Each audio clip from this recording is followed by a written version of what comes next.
दिल्ली से इस वक्त की बड़ी खबर आपको बता दें, नमाजी से बदसलूकी करने के मामले में कार्रवाई हुई है। बदसलूकी करने वाले पुलिस एहलकार पर एक्शन लिया गया है। पुलिस पोस्ट इंचार्ज पर भी कार्रवाई हुई है।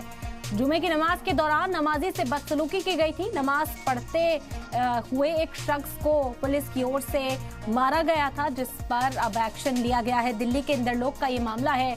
जुमे की नमाज पढ़ी जा रही थी जिस वक्त पुलिस एहलकार यहां पर पहुंचा और उसने नमाजी के साथ बदसलूकी करने की कोशिश की, जिसका वीडियो भी सोशल मीडिया पर तेजी से वायरल हुआ।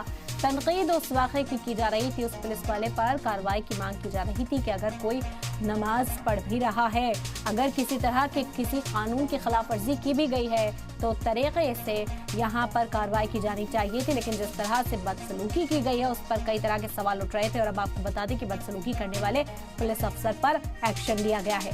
और इस मामले पर डीसीपी नॉर्थ का क्या कुछ कहना है वो भी आपको सुनवाते हैं। वीडियो सामने आई थी, वीडियो वायरल हुई थी। उस वीडियो में जो पुलिसकर्मी दिख रहे हैं उनके खिलाफ एक्शन लिया गया है और जो पुलिस पोस्ट इंचार्ज थे उनको सस्पेंड कर दिया गया है। डिसिप्लिनरी एक्शन लिया जा रहा है।